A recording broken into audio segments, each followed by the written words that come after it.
Chris here, and welcome to my channel, and welcome to this week's reading vlog. So we're on the 22nd. We have one full week and a few extra days left of January, and I'm having a bit of a slumpy month. I started off the month with a lot of wrestling, which ate into my reading time, and then I tried to get a little bit of the mojo back, and felt like I had over the final book support group because I felt like I accomplished a lot.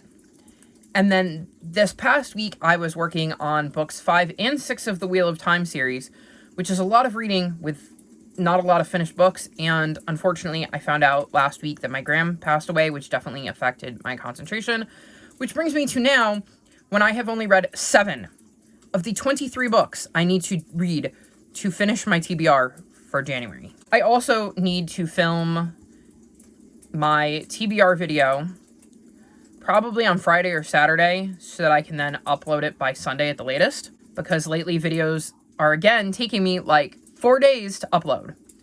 I've had 2 vlogs uploading, one of which has been uploading for like 3 days and one of which has been uploading for 2 days. And so I'm expecting my TBR to take a while, especially if it ends up a mess like that, because the longer the video I found, sometimes the longer it takes to upload. Though that is not an exact science, because I have had like a 15-minute video take longer than a 45-minute video, so it really all depends. And I wish I knew the secret as to why some videos take longer than others. But that means I really need to focus on that and see if I can get through as many books on that as I possibly can before like Friday, so I have an idea as to whether finishing my TBR is even possible.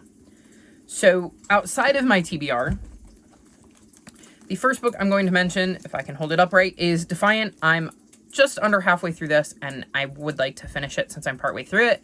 This is the 4th book in the Skyward series. I think it is suffering from not being a book I want to read right now, because I can feel that it's trying to hook me, but it's not connecting with me the way it should be, and I think that's because of me and not because of the book. And then the other book I want to finish is The Lord of Chaos, which is the 6th book in the Wheel of Time series, and I'm on page 784, so I only have a little bit left. It's about 2 hours in audiobook time. I plan to finish that today, so this can go back to the library because it's overdue. I'm also almost out of time on my audiobook, so really I need to finish it today so that I can finish it and move on. But this is what I've been working on for the past week, so that has definitely been a lot of reading with very little finished books in return. Last night before bed, because I'm actually filming this at 1:24 in the afternoon, because I've switched my sleep schedule around a little. So normally I film these at night before I crawl into bed, whereas now I was crawling into bed and trying to relax, so I knew I was going to film it in the morning, which meant I didn't want to hop into The Lord of Chaos because I probably would have finished it or come close. And I didn't want to have to talk on my last vlog about a book that I had finished, like I hadn't finished it. So I ended up picking up The Magic Misfits. I'm reading this for reread, and I got to page 166.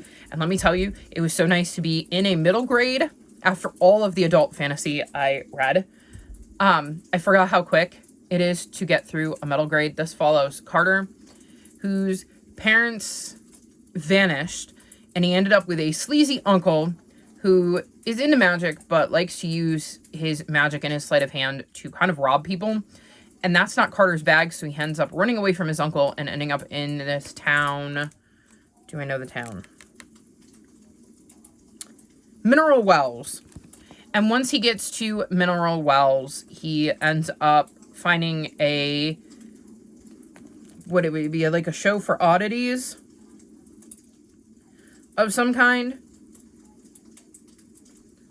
And it's hosted by B.B. Basso. And he immediately sees through all the tricks that are going on there. And also meets Mr. Vernon, who is really into magic and has a group of kids, including his daughter, that are into magic. So we see Carter kind of dealing with the people at this like oddity show and then the kids at the magic shop. And I remember why it got as low a reading as it did, because it's definitely on the younger side and a bit predictable, but I'm enjoying it. And I'm very curious to see where it goes, because I really don't remember. So I'm kind of glad that I reread this, because I remembered the basic premise and some of the less important details, like the bigger picture. Like, I remembered Carter. I remembered that he met kids that also are into magic, but I couldn't remember, like, the storyline. So we'll see how this goes, and hopefully I can finish this today as well, in addition to Lord of Chaos. And then I have, like I said, that entire mess over there. Let me see. I'm going to look at my books. Oh, I also read the first chapter of Losing Isn't Everything, which is my nonfiction of the month. I did listen to that last night. I forgot. So I have started this one, and this is also on my TBR. So there's that. I'm looking at the books I have over here.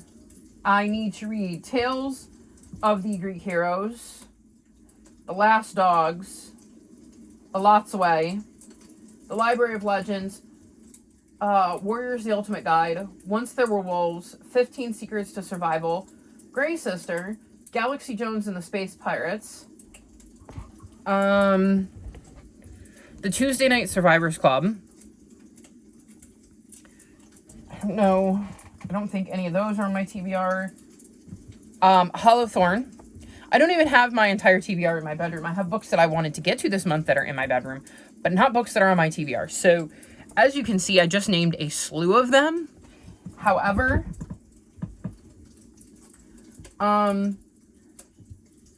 middle grade, middle grade, middle grade, middle grade, middle grade, middle grade. Brian's Winter might be on there too, and that one is going to be really fast. But it's also middle grade. Hollowthorn is middle grade. So I feel like I might be able to pull this off because I do have a lot of middle grade, and middle grade reads a lot faster.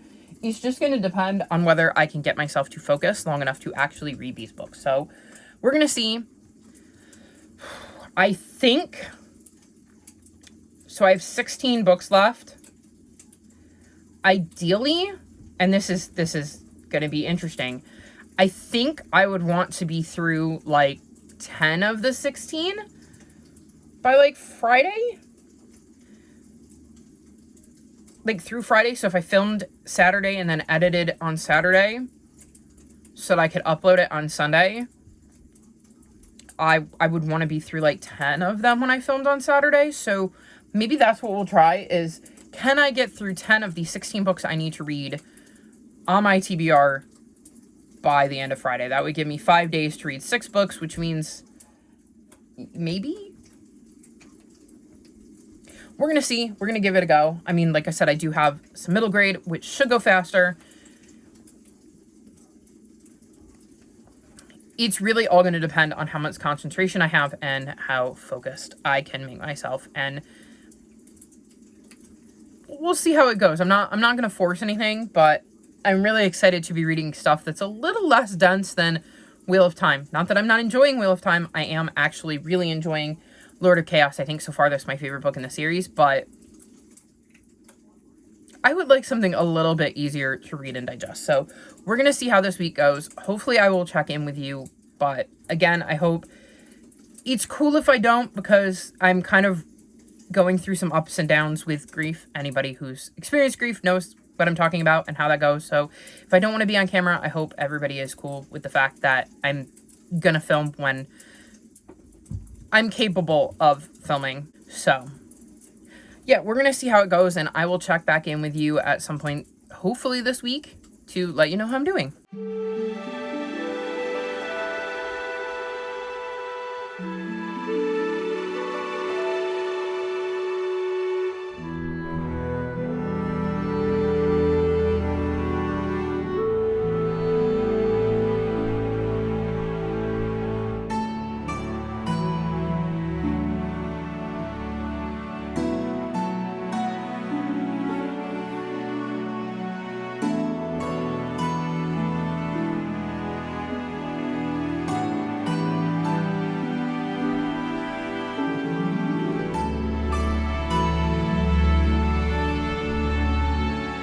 So it is the 29th, and I haven't checked in at all this week. Most days I didn't feel like filming. The one day I did, I managed to squeeze in my book haul because I was getting really annoyed about the stacks of books I had all around my room. And so that'll be coming whenever I get the gumption to edit it, because there were a lot of ebooks, and that requires a lot of getting book covers to insert in my videos, and that's a pain in the butt. So that'll have to be on a day when I won't be annoyed by doing something like that. And then I filmed that sucker and had to edit it and all of that. And shockingly, it's already uploaded. It took a little over an hour. So I had some extra time, but of course, if I had taken that extra time, it wouldn't have uploaded. So that being said, I did actually read some stuff this week as opposed to last week when I only read 2 books and then a giant chunk of a third. Speaking of that third, that was the first book I finished. It's already back at the library because it was overdue, and that was Lord of Chaos by Robert Jordan. That was the 6th book in the Wheel of Time series, and I ended up giving this 4.25 stars. This one started a little slow, but by the end had completely sucked me in and won me over and made me want to pick up book 7.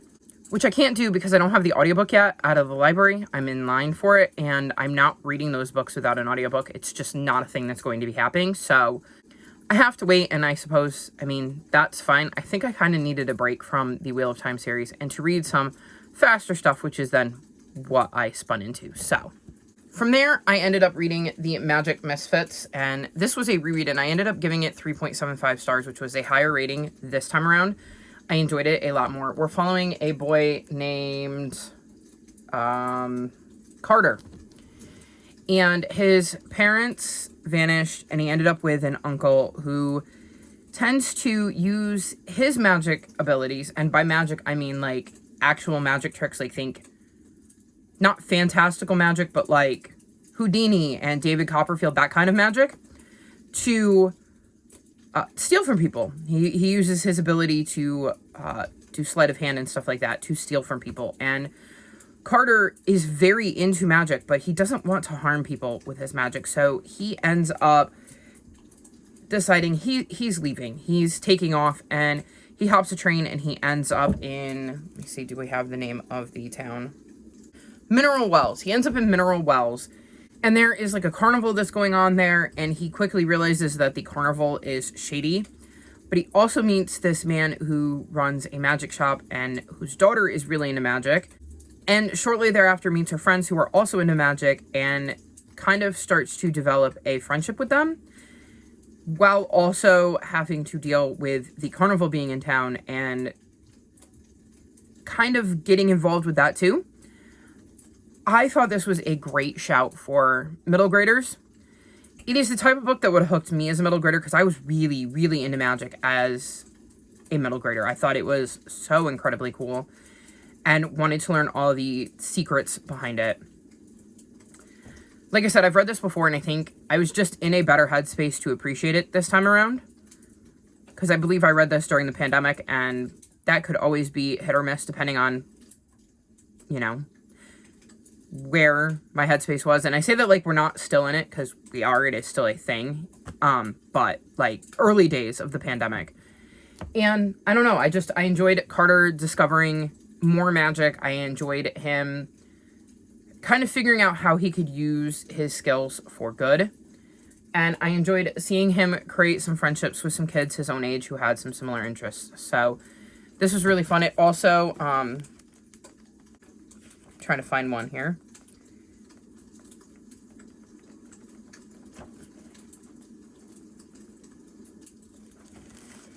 Teaches you some tricks throughout the book, and there are definitely some, how do I want to put this, like puzzles that you can find throughout the book, because they give you little Easter eggs. I mean, there is literally one right in the beginning.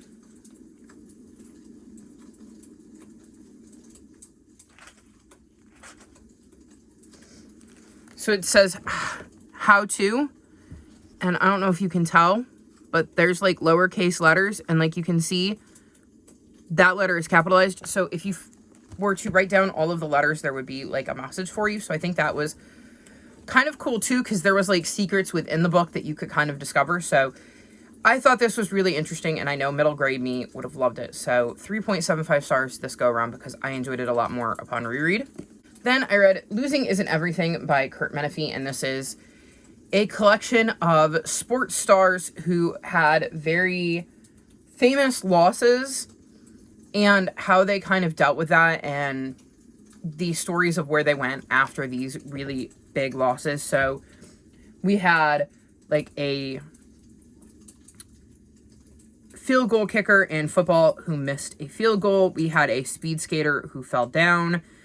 There was a snowboarder who seemed to just everything that could go wrong during the Olympics did. Pitchers who threw the wrong pitch at the wrong time and it cost them. Just a lot of different sports. So it isn't like the traditional, big four. Like I said, we had a speed skater, we had a snowboarder, we had a runner. And I thought it was interesting seeing these stories. Some of them I knew, some of them I didn't. And that was a bit intriguing to have kind of a mixture of things I knew about and things I didn't. I will say that I ended up giving this book 3.5 stars because it was a fine book. It definitely had the message of there is life after losing. There are more important things than losing, and kind of showing how each of these individuals did or did not realize that. It wasn't the best book I ever read. I don't think I could go any higher than 3.5 stars, but I did enjoy it for what it was. And like I said, I found it a bit intriguing to have the kind of mixture of stories. So, not a bad book, but I can see why it's rated as it is, and I think it's a fair rating, and it is not, like I said, rated that way because it's a bad book. It's just fine.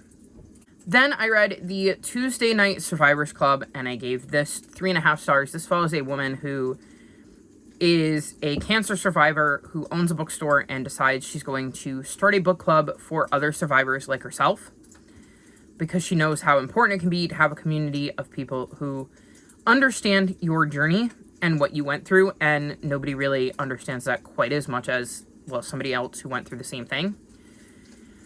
And so people start showing up for this book club, and for the most part, it is people who are survivors. It ends up expanding a little bit, but every person in the group has something to do with cancer, whether it be currently going through it, a survivor, or a loved one of somebody who has cancer or had cancer.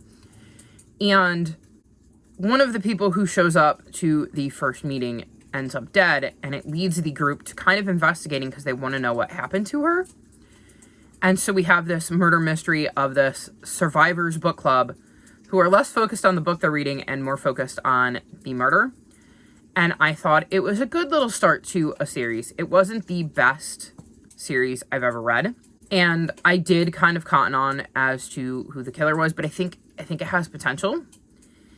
And I'm curious to see kind of where the story goes and if it gets better as it goes along and kind of finds its voice, because it feels different with the idea that these are cancer survivors. So it kind of gives you a different perspective as they've all had their own kind of reckoning with the idea of dying. And I just thought that was such an intriguing way to kind of go about it, because if you've had cancer and you've had to fight that struggle, they're kind of making the point that at some point you've had that thought of, this could kill me. So it is interesting to see them deal with a murder, especially when the first one is somebody that they know was a survivor. So it was just an intriguing premise, and I'm definitely willing to give it at least 1 or 2 more books before I make a decision as to whether it's a series I want to continue long term. So I enjoyed the mystery, even though it felt a bit obvious to me, but I also enjoyed the characters and that development a lot too. So we'll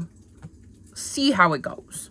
Then I read The Library of Legends, and I gave this 2.5 stars. This was not my favorite. So this is following Hulian, and she is in China in the 30s, I believe. Yeah, the 30s, yes. And that is when China was in the midst of a war with Japan. And she's at college, and there are bombings, and she is tasked, along with her classmates, to saving the Library of Legends. These are books that contain very important legends to the Chinese culture. I mean, they're tasked with saving themselves too, but they also bring the Library of Legends with them. And we see her basically go on a journey with her classmates with these books, while at the same time wanting to get back to her mom. And that's the story. There is a bit of a fantastical twist that I was not expecting. So I was expecting a straight up historical fiction, and I got a historical fiction fantasy, and I did not enjoy that aspect. It is part of what brought it down, but it also felt a bit long. It felt like it plodded along for a lot of it, and it was like we were watching them on this journey, and it felt like we weren't sinking our teeth into what was happening to them and the things that were going on around them. It just felt like superficial, and I feel like they gave far more time to the fantastical element than the rest of it, and I wasn't really satisfied with how that wrapped up. So I don't know, it didn't work for me. It wasn't so bad that I wanted to put it down or DNF it, but I don't know, it didn't click, and I wanted more out of it because I was really excited to learn about this time period in Chinese history, and I feel like I didn't really learn much because while it was set in the past and it was about this historical event, there was far more focus on, like I said, this fantastical element, the books, and what was going on with Hulian and her family rather than the greater historical context. So it just didn't work for me. Another book that didn't work for me is A Lot's Away, and I gave this 2.75 stars. So in this book, we're following A Lot's Away, and she can raise the ghosts of dead animals, which is a skill that's passed down through her Lipan Apache family. And it's basically a world that is very similar to ours, but it has magic, and it's got monsters and knowledge and legends of indigenous people and stuff like that. And her cousin ends up getting murdered, and she very quickly knows, because she can interact with the dead, that her cousin was murdered and it wasn't just an accident. So she decides that she's going to kind of investigate. And I think my problem is that I didn't really get into the magic. It felt almost underexplained, because to me it's this whole new world with this new kind of magic system, and I wasn't quite grasping why it was that way and who was capable of performing magic or has these kind of skills, and that was a bit confusing. It also would jar me every time they would mention that she was like 16 or 17, because she felt a lot younger than that most of the time with the way it was written. So I was always really confused when I would be reminded that she was almost an adult because she felt younger than that. I was intrigued enough about the mystery to kind of keep going as to what happened to her cousin and how that was going to play out, but I don't know. Like I said, a lot of it didn't work for me. It felt weirdly written with the disconnect between the character's age and the way it was written. And then, like I said, I didn't quite understand who had abilities and why some people did and some people didn't. I will say I do like that the main character is Ace and that we at least have some Ace representation, but it is kind of thrown in as an afterthought, in my opinion. Like, it is randomly mentioned, and it wasn't until it was mentioned that I had any idea that she was Ace. Like, there was nothing in there that gave me the idea that that was a thing. But also, on top of that, I was reading her at a much younger level, so, like, it was a really big disconnect for me. So it just wasn't clicking with me, and, I mean, the mystery aspect kept me in long enough to finish it, but I just was expecting a different book than I got, kind of like with Library of Legends, so what can you do? Then I read Tales of the Greek Heroes, and I gave this 3.5 stars. I knew a lot of these, which I think added into my rating, and I read far more compelling versions of these stories. So these have a lot of famous Greek stories that you would know of. Because we have Hermes and Apollo, we see Heracles, we get to see Jason, and we kind of get these stories, and the author does a good job of trying to kind of weave them together and make a cohesive tale out of it, as opposed to just this story, this story, this story. My problem is that, like I said, I knew most of this information because I know a lot about Greek heroes, and I've read far more interesting versions of these stories, and learning about them in a far more interesting manner. Like Rick Riordan has written a couple of books in his Percy Jackson universe about the Greek heroes that explain some of these tales, the Greek gods and the Greek heroes actually, and it has Percy's voice on it. So Percy is the one telling those stories, so it makes it really, really interesting, because every once in a while there'll be a line that is very Percy and Percy's commentary on it, which just made the whole story a little bit more intriguing and drew me in a little bit more. So yeah, this was fine, but I would have liked, I don't know, a little bit more personality from it, I think is probably the way to put it. It was at times just a little bit dry and straightforward. So not a bad book by any means, but like I said, I've read better retellings of these stories. And then the last book I finished is The Last Dog, The Long Road, which is the third book in this series, and I gave this 4.5 stars. So this follows Max, Rocky, and Gizmo, and one day they're humans, all leave them behind, all the animals, and Max sets out on a journey and meets Gizmo and Rocky along the way as they try to figure out where their humans went and are trying to survive without their humans.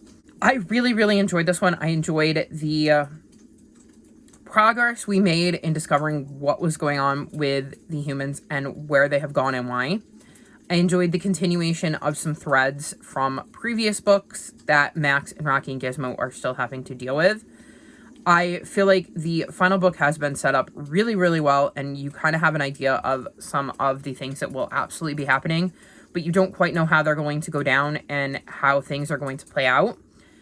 I am really, really attached to these characters. They're really easy to get through and fun, quick reads. So very much enjoying this series. And let me see. I also love that there are illustrations, like full page illustrations throughout the book every so often. So this was a really, really good addition to the series. It definitely sets up the final book, and I quite enjoyed it. I have made some progress in a few others. The first is 15 Secrets to Survival, and I'm on page 62. I'm struggling with this one a bit, but it could just be my headspace and the fact that I wanted to listen to an audiobook and I don't have an audiobook of this. This follows 4 kids who do not get along, but their parents are friends, and they are doing this competition for like a team-based thing at school. And they end up fighting in the group chat for this, like, trivia contest. And the school essentially fails them, kicks them out, because they're not supposed to insult each other like that. And their parents are very, very angry. So they're headed to one of the kids' uncles, or like great uncle, to his cabin in the woods where they're going to learn survival skills and have to work together. And that's where I'm at, is that they've gotten to this cabin in the woods where they're going to be staying with the great uncle. And apparently he's going to go missing, and they're going to have to figure out how to survive on their own. So I haven't gotten to that part, and maybe I'll pick up once they do. But right now, it's just not clicking with me yet. But again, it could be a me thing and not a book thing. So we'll see how it goes when I get back to it. Another book I am working on is The Ultimate Guide, Updated and Expanded, by Aaron Hunter. This is a Warriors book, and it gives like an overview of various cats in the Warriors universe. I will give you a peek at some of the art, because we get pictures of all the cats, and I think I can do this without spoiling anybody, because like there's no names attached to these cats. So we have that, and it, like I said, it gives a overview of all of these different cats. So here is a good look, because I can share Blue Star with you, because that's not a spoiler for any of the books. So you see we have a bio on her and some like facts. It says the clan that she's in, the position that she has, some traits, mentors and apprentices, coat color, eye color, and then there is a quote. So I am enjoying this. I'm on page 85 and am currently reading about Shadow Clan. So that's kind of interesting. And yeah, it's going to be interesting to read the original version at some point, because this is like an updated version, and on Goodreads and on Storygraph, it is counted as the same book. It's not, but it is counted as the same book. So I will at some point be able to mark that I've read that book twice and have two separate reviews for it, because to me, they're two separate books, because it's like, what did I think of the original edition, and then what do I think of this one? So we're going to see how this goes. I'm enjoying it so far. It's intriguing, and I will say that at the end of the section on ThunderClan, we get our last cat, and I can't show it to you because it would be spoilers, but there is like a little mini story. So it takes place on these pages. So like I said, little mini story. It's like 4 full pages, so like 8 maybe, because front and back. And I was not expecting that story, and that story made me cry. So I'm curious to see what stories we get on the other clans, and yeah, this is interesting so far. I don't think it's going to get 5 stars or anything, because a lot of it is a lot of information you already know if you've been reading, but it is a really good refresher if you're up to this point in the series and you want like a refresh on who all of the main players have been throughout the series. And then the other book I've started is Go the Distance. I'm not very far into this, so I don't really have a lot of opinions, but it follows Meg and Hercules, and I've never actually seen the Hercules Disney movie, or if I did, it was a very, very, very long time ago. So I'm kind of going into this without knowing the backstory, so we'll see how that goes. And there you have it. That's my week. I feel like I've accomplished a lot, especially compared to last week. I definitely felt slumpy, but it could be because as I'm looking at this, I make notes to make sure that I'm not forgetting anything, especially when I have ebooks. I had a 3.75, a 3.5, a 3.5, a 2.5, a 3.5, and a 2.75 all in a row. And I can see how that would make me slumpy. And like I said, I was also reading this at the same time, and it wasn't clicking with me. So I think it made me a wee bit slumpy, or start to slump, but I think I might have pulled myself out of that because I read The Long Road and really, really enjoyed it, and started to read a Warriors book, which should help. So yeah, hopefully I have managed to kind of come out of that slump, and the next week will be better. But that's going to be all for this video. All of my social media is linked in the description below if you'd like to come chat with me. If you've made it this far in the video, leave me football emojis for losing isn't everything. Like this video and subscribe to my channel, and I'll talk to you next time. Bye!